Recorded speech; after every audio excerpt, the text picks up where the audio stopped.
세상에서 진실하게 살려고 할 때 사실 많은 어려움이 따르게 됩니다. 그래서 대부분의 많은 사람들은 편한 길을 택하고자 하지요. 특별히 신앙의 길, 생명 얻는 길은 사실 험하고 좁다는 것을 염두에 두고 신앙생활에 우리가 최선을 다해야 할 것입니다. 사실 왜 그렇게 길이 어려운가? 이것은 성경은 간단하게 한마디로 정의를 해줍니다. 우리 모두가 죄인이기 때문이다. 죄를 범해서 타락한 인생은 그들이 따먹은 선악을 알게 되었고 선도 행하고 악도 행하게 됩니다. 결국 그들의 앞길에는 한 길만 있는 것이 아니라 두 길이 놓여 있다 이렇게 볼 수 있습니다. 그러나 우리 주님의 말씀은 나는 길이요 진리요 생명이니 나로 말미암지 않고는 아버지께로 올 자 없다 이렇게 말씀하시면서 우리에게 좁은 길을 택하도록 하나님이 명하시는 길 그리고 진리의 길을 택하도록 우리에게 말씀하고 있다는 것을 기억하시기 바랍니다. 사실 우리가 보통 두 길이다 이렇게 말하기는 쉬운데 우리의 삶 속에서 이것이 직접적으로 적용되게 될 때 우리는 두 길 중 어느 길을 택하게 되는가를 생각을 해봅니다. 성경에 나와 있는 많은 위인들의 믿음의 삶에서 그들은 분명히 선택의 여지가 있는 그러한 상황 속에서 믿음을 선택했고 히브리서 11장은 바로 그러한 선택한 신앙의 위인들을 열거하면서 믿음의 장이라 이렇게 우리가 부를 만큼 그들은 더 좋은 편, 더 나은 본향을 사모함으로 옳은 선택을 했다 이렇게 성경은 이야기하고 있습니다. 이 사실 우리의 인류의 초기에 아담과 하와도 바로 그러한 두 갈림길에 있었던 것을 우리는 봅니다. 이 순종이냐 불순종이냐 하나님께서 말씀하신 대로 선악을 알게 하는 열매를 먹지 말라 다른 모든 것이 다 허락이 되어 있는데도 불구하고 우리들은 사실 인간의 죄성이 바로 금단의 열매를 추구하고자 하는 그러한 욕심이 있는 게 문제라는 것입니다. 결국 이것을 먹느냐 안 먹느냐보다 더 중요한 것은 그 하나님께서 하신 말씀을 순종하느냐 순종하지 않느냐 이것이 가장 큰 문제라는 것이죠. 결국 생명나무가 선악과 알과처럼 에덴 동산의 중앙에 있었던 것처럼 우리 생활 한가운데서도 바로 위치하고서 이 갈등을 오늘 우리에게도 주고 있다는 사실입니다. 결국 그 불순종으로 이뤄진 결과는 결국 고통과 어두움과 저주가 왔습니다. 결국 그러나 그런 한탄 가운데 있는 우리를 그냥 멸망하게 버려두지 아니하시는 우리 아버지 하나님이신 것을 우리는 생각합니다. 그래서 예수 그리스도를 이 땅에 보내주시고 그리고 누구든지 저를 믿으면 멸망치 않고 영생을 얻게 하려 하심이라는 하나님의 의도를 보여주시고 순종하도록 말씀합니다. 따르도록 말씀하고 광야에 높이 들린 구리뱀처럼 쳐다보는 자는 누구나 살리라고 말씀하시면서 이 바라보도록 권면하신 것을 우리가 기억하시기를 바랍니다. 즉 그 말은 순종과 불순종입니다. 이것을 다른 그 성경에 나오는 내용으로 보면 우리는 예수 믿고 안 믿고가 순종 불순종이 아니라 사실 결단 아니냐 이렇게 표현하기도 하고 또 사실 그것이 주어지지 아니하는 사람들은 결국 복음이 그들 가운데 들어가지 아니한 상태에서 선택할 수 없이 종말을 맞이한 사람들은 어떻게 합니까? 그러는데 사실 중요한 것은 내가 지금 죽느냐 사느냐인데 남의 문제에 신경 쓸 수 있습니까? 그런 면에서 그 사람들은 왜 구원 안 하십니까? 원망하기 앞서서 내가 구원받은 사실에 대해서 내가 청함을 받았고 하나님 앞에 택함 받은 사실에 대해서 먼저 감사할 수 있는 우리 성도님들 되시기를 소망합니다. 이 예수 믿고 안 믿고가 순종이냐 불순종이냐 이런 부분에 대해서 선택에 대한 것은 이 광야에 높이 들린 불뱀 사건을 통해서 우리가 볼 수 있습니다.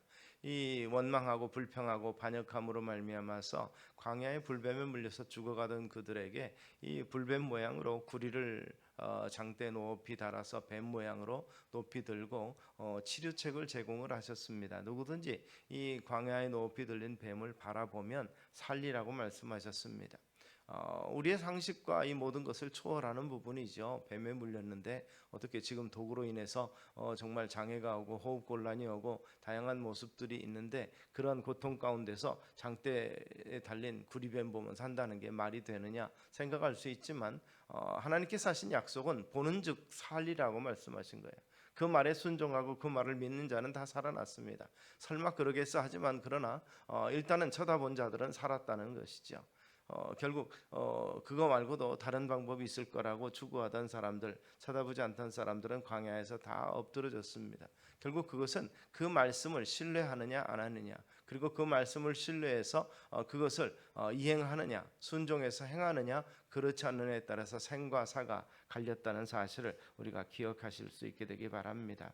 그래서 바울은 로마서나 갈라디아서 등에서 육신을 쫓지 않고 영을 쫓는 자에게는 생명과 평안이 있거니와 영을 좇지 않고 육신을 따르는 자에게는 사망이 있다고 이렇게 얘기했습니다. 그러므로 너희는 성령의 인도하시는 대로 따르라고 권면하고 있는 것을 우리가 기억하시기를 바랍니다. 성령의 인도하심을 모르면 우리 주님 예수님을 또는 성경에 기록되어 있는 말씀을 읽고 감동대로 따르면 되는 일입니다. 성령이 어떻게 말씀하시는지 어떻게 압니까? 하나님께서 우리에게 이미 구원의 완성된 계시인 성경 말씀을 주셨기 때문에 성경 말씀을 읽으면 됩니다. 이 구리뱀을 바라보듯이 성경 말씀을 읽고 그 마음을 마음으로 믿어서 결국 의에 이른다고 표현한 사도 바울의 표현처럼 이 말씀을 믿으면 되는 것입니다. 가끔 그런 얘기를 해요. 말씀을 믿어야 된다고 얘기하고 말씀을 들으라고 이야기하면 안 믿어지는 걸 어떻게 합니까? 내 마음에 믿어지지 않는 것을 어떻게 합니까? 이렇게 표현합니다. 믿어지지 않는데요. 그래서 믿어지지 않는 것은 내가 보지 않고 내가 경험하지 않고 내 지식의 세계 속에서 인정이 안 된다는 것을 말하는데, 그럼에도 불구하고 그것을 믿고 순종하고 따르는 자에게 은혜 베푸시고 구원을 베푸신다는 사실을 우리가 기억하시기 바랍니다. 사람들마다 그런 사람이 있어요. 경험해보지 않고는 내가 믿지 않겠다. 사실 세상 모든 것을 우리가 다 경험해보지 못하잖아요.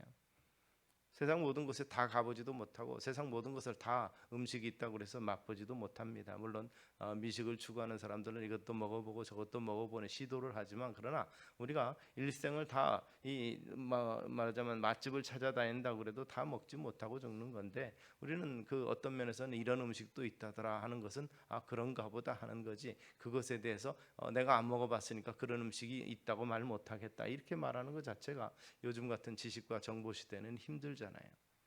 바로 그런 면에서 이 성경 구원에 관한 지식은 우리의 상식을 넘어선 지식입니다.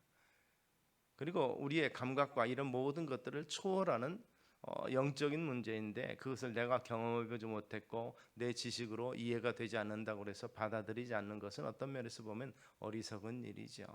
한동안 그런 얘기가 있었습니다. 벌써 아폴로 우주선을 달에 보내서 인류가 달에 간 지 참 오랜 세월이 지나갔습니다. 그때도 처음에는 그것을 감격하면서 바라보는데 일부에는 그거 달에 간 거 아니다, 가짜다 이런 얘기들을 많이 있었는데, 그 아폴로 17호에서 가져온 운석을 이 달 조각들을 암석들을 분석해 본 결과 이 달의 나이가 우리가 그동안에 알고 있었던 나이보다도 훨씬 더 오래된 것임을 발견했다, 이렇게 과학적인 발표가 최근에 나오더라고요.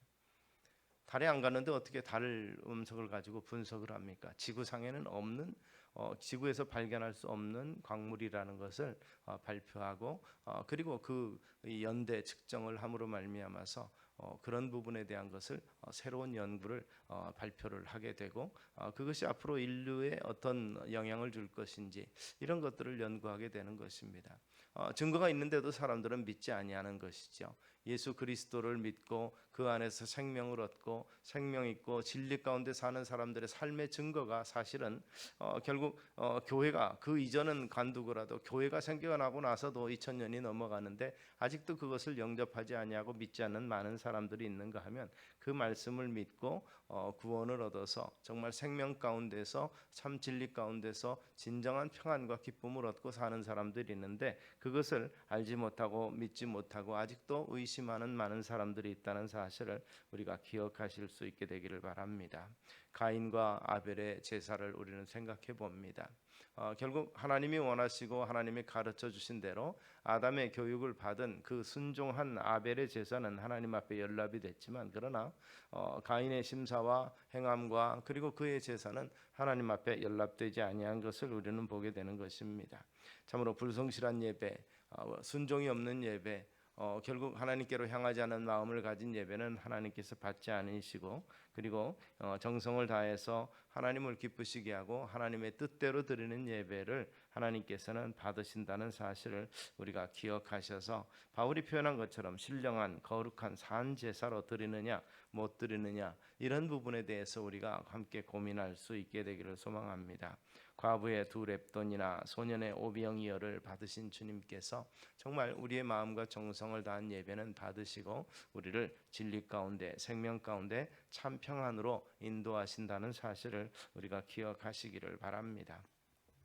또 아브라함과 이 조카 이 롯과의 관계를 통해서도 우리는 이것을 볼 수 있습니다. 사실 두 세력이 커짐으로 말미암아서 한 곳에 거주하지 못하니까 서로 분리해야 되겠다 생각을 하고 먼저 롯에게 선택권을 줬을 때 요단의 온 들을 바라보면서 소돔과 고모라를 롯은 택한 것을 볼 수 있습니다. 그러나 어떻게 보면 산지요, 당장에는 부흥할 것 같지 않은 그러한 헤브론 산지를 결국 아브라함이 택할 수밖에 없었는데도 불구하고 롯은 망했고 하나님께서는 아브라함을 통해서 큰 민족을 이루게 하신 것을 볼 수 있습니다. 당장 눈에 보이는 것과 보이지 않는 것의 차이지요. 눈에 보이는 것을 바라보고 따라가고 육신의 즐거움을 따라갔던 화려함을 따라갔던 롯과 그렇지 않고 하나님께서 복 주실 것을 기대하고 어떠한 상황 속에서도 하나님을 신뢰한 아브라함의 결과는 판연히 다른 것을 우리는 볼 수가 있습니다. 세상에서 행복을 찾으려고 했던 롯은 사실 소돔과 고모라에서 다 멸망하고 말았습니다. 그러나 하나님이 계시지 않는 곳이 아니라 하나님과 함께하는 것, 하나님께서 어떠한 상황에서 어떠한 선택을 할지라도 함께 하심으로 복의 근원이 되겠다고 하신 약속의 말씀을 믿고 헤브론을 선택한 아브라함은 민족의 아버지가 될 수 있었던 것을 봅니다. 눈으로 본 모든 것을 너와 내 자손에게 영원히 주리라고 하신 그 약속의 말씀이 아브라함에게 성취되었던 것을 우리가 기억하시기 바랍니다. 그래서 결론적으로는 그렇습니다.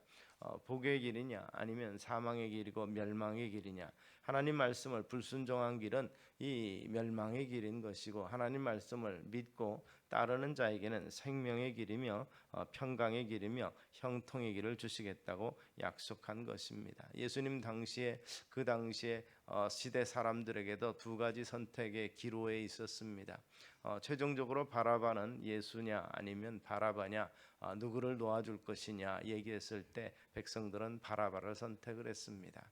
그로 말미암아서 예루살렘의 멸망과 여러 가지 이 곤란에 처하게 되게 됐던 것을 우리가 보게 됩니다. 물론 직접적인 결과가 아니라 결국 심판에 이르게 되는 어떻게 보면 전초전을 그들은 예루살렘 멸망으로 결국 그들은 깨닫게 됩니다. 예루살렘만 멸망된 것이 아니라 로마에서 점령되면서 그들이 그처럼 화려하고 아름답게 생각했던 이 헤롯 성전도 다 돌 위에 돌 하나도 남지 아니하고 다 무너졌던 것을 볼 수 있습니다. 이 영광을 보라 그러면서 큰 소리로 자랑했던 그것이 사실은 다 무너져 버린 것이죠. 인간의 영광은 아무 의미가 없다는 것입니다. 그런 면에서 결국 무력의 방법으로 로마를 물리치고 이스라엘에게 해방 줄 줄로 생각했던 바라바라든지 그런 열심당원들, 그들은 결국 이스라엘을 구원하지 못했던 것을 봅니다.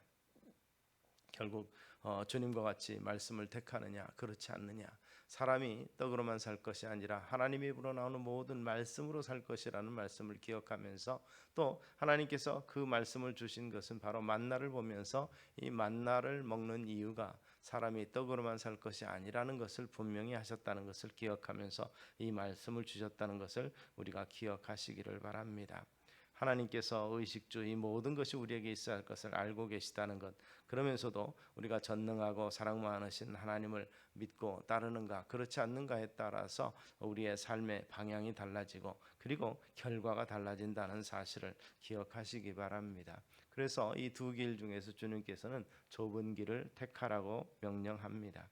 좁은 길이고 그래서 험한 길이고 그리고 이 협착하다고 못 박아서 말씀하시는데 넓게 가려 해도 갈 수 없는 그 길을 가는 자에게 선택하는 자에게 하나님께서 은혜 주신다고 말씀하는데 그것은 그 길이 생명의 길이기 때문에 그렇습니다. 그래서 그 길로 가라는 것이죠. 우리를 사랑하시기 때문에 그분이 가라고 하시는 길은 모두에게 유익한 것으로 생명의 길입니다. 설령 믿어지지 않을지라도 하나님의 말씀을 신뢰하고 하나님께서는 변함이 없고 어제나 오늘나 영원토록 동일하신 이 천지 만물을 창조하신 그분이며 천지 만물의 주인이신 그분이기 때문에 말씀을 믿고 가는 자에게 하나님께서 은혜 주시고 복 주신다는 것을 기억하시기를 바랍니다. 생명의 길이 왜 좁은 길이냐? 주석가들은 그렇게 랑게는 그렇게 표현합니다. 타락했기 때문에 타락한 인간에게는 그것이 좁은 길일 수밖에 없다 이렇게 말합니다. 타락하기 전, 범죄하기 전 아담에게 있어서는 에덴 동산의 어느 곳에 가서도 부끄러움이 없었고 어느 곳에 있어도 하나님의 낯을 피할 일이 없었습니다. 그 모든 것이 그의 것으로 주어졌지만 그러나 범죄한 아담에게 있어서는 에덴 동산 어느 한 구석도 그에게 주어지지 않았습니다. 하나님을 만나기 전까지 하나님의 낯을 피하여 숨는 그것이 되어버렸고 결국 하나님을 만난 이후 하나님께서 그것을 인지하고 그것에 대해서 심판을 내리신 이유는 에덴 동산에서 쫓겨난 것을 볼 수 있습니다. 그를 위해서 예비한 에덴 동산이 결국 그를 결국 거기 머무르지 못하게 만들고 이 선악을 알게 하는 열매를 먹고 눈이 밝아져서 하나님처럼 되고자 했던 그 욕심 속에서 그들은 에덴을 떠날 수밖에 없고 에덴을 결국 소유할 수가 없었던 것을 우리는 기억하실 수 있게 되기를 바랍니다.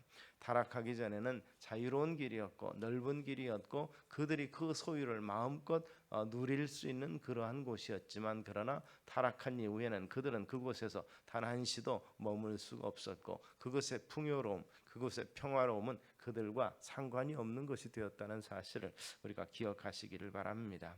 참으로 타락한 길은 그 길을 걷는 인간들은 그 길의 결론이 어딘지를 모릅니다. 타락한 인생의 성품이 그 길을 방해하고 사단까지 그 길을 방해하기 때문에 생명의 길로 갈 수 없고 또 우는 사자와 같이 항상 이 삼킬자를 찾는 사자가 우리가 어떻게 하든지 넘어지게 만들기 위해서 애를 쓰고 있다는 사실을 우리는 기억하시기를 바랍니다. 그래서 그 좁은 길을 가기 위해서 우리가 해야 될 일에 대해서 성경은 참으로 모든 것을 바울이 표현했던 것처럼 배설물로 여기는 것, 결국 우리가 추구하는 육신적인 것들은 다 버릴 때 하나님께서 또 다른 차원의 것으로서 채워주신다는 것을 우리가 기억하시기를 바랍니다. 또 그 길 갈 때 어떤 면에서 보면 사단의 이 괴계가 있고 넘어지게 만드는 시험이 있기 때문에 환난이나 핍박이 있을 수도 있습니다. 그러나 결과를 바라보고 생명의 면류관이 주어지는 것을 바라보면서 담대히 그러한 유혹들을 이길 수 있게 될 수 있기를 우리가 기도하시기 바랍니다. 주님께서는 우리에게 기도를 가르쳐 주실 때 시험에 들지 않게 해달라 이렇게 말씀합니다. 그렇게 기도를 가르쳤었습니다. 마태복음이나 누가복음이나 다 동일하게 시험에 들지 않도록 이렇게 표현했습니다. 그 결과를 말씀을 통해서 보면 시험에 오지 않도록 하게 해달라는 것이 아닙니다. 시험은 옵니다. 시험은 있을 수 있습니다. 사단이 우는 사자와 같이 우리를 삼킬 자를 찾기 위해서 계속 시험하는 그 시험에 맞닥뜨릴 수 있는데 그런데 주님께서 우리에게 가르친 기도 제목은 그 시험에 넘어가지 않도록 하게 해달라는 것이죠. 그 시험을 이길 수 있게 해달라는 것. 시험이 오지 않도록 피해갈 수 있도록 아무것도 없도록 평탄한 길만 주시옵소서가 아니라 어떤 면에서 보면 좁은 길로 가는 자들에게 시험이 올 수 있고 곤란과 환난이 있을 수 있습니다. 환난이나 이 곤란은 질병이든지 사망이든지 다양한 모습을 가지고 또 우리를 흔들 수 있습니다. 그럼에도 불구하고 그 시험에 넘어가지 않도록 위해서 기도하라고 우리에게 말씀하셨던 것을 우리가 기억하시기 바랍니다. 이기는 자에게 평강 주시고 복 주실 것입니다. 시험을 피해가는 자가 아니라 맞닥뜨려서 마주 싸우는 자, 말씀의 검을 가지고 싸우는 자, 은혜를 받아서 그것으로 견디는 자에게 하나님께서 더 큰 승리를 주시고 은혜 주신다고 약속하고 있는 것을 우리가 기억하셔서 참으로 좁은 면으로 가는 그 길은 목자를 따르는 길이며 그리고 성령의 인도를 따르는 길이고 그리고 인내로서 힘써야 되고 소망을 놓지 아니하는 길이라는 사실을 우리는 기억하실 수 있게 되기를 바랍니다. 타락한 인생에 살고 있는 세상의 생명의 길은 좁습니다. 협착합니다. 그럼에도 불구하고 그 길의 최종은 생명이며 그 길의 마지막은 주님의 영접이 있다는 사실을 우리가 기억하실 수 있게 되기를 바랍니다. 생명을 얻었기에 생명의 근원 되신 하나님 앞으로 당연히 나아가야만 하고 좁고 외로운 길을 할지라도 그 선한 목자 따라서 성령의 인도하심을 받을 때 우리에게 하늘의 신령한 위로와 평강이 주어질 것이고 그것을 능히 감당할 만한 능력도 허락하실 줄을 믿으시기를 바랍니다. 그래서 참으로 포기되지 아니하는 그러한 소망 속에서 주님 오실 날을 함께 예비하며 함께 나아가시는 저와 여러분 되시기를 주의 이름으로 축원합니다. 참으로 우리에게 결단이 순간이 오고 선택해야 될 순간이 올 때 참으로 말씀의 지혜를 통해서 우리가 무엇을 선택해야 될지 또 어떤 결단을 서고 어느 편에 서야 될 건지를 바로 결단할 수 있는 지혜와 능력을 달라고 함께 기도하시는 저와 여러분 되시기를 주의 이름으로 축원합니다. 기도하겠습니다. 살아계신 아버지 하나님, 구하는 자에게 주시겠다고 약속하셨고 그리고 또한 그 은혜로운 삶에 대해서 이미 약속하신 대로 우리에게 주신다고 약속하신 것을 우리가 기억하면서 좁은 길로 가고 진리의 길로 가며 생명의 길을 택하는 자들이 되게 하시고 그것을 택함으로 말미암아서 오는 시련을 두려워하지 않게 하시고 시험을 감당할 힘을 주시는 그분을 믿고 나아가는 우리가 되게 하여 주시옵소서. 예수님 이름으로 기도드리옵나이다.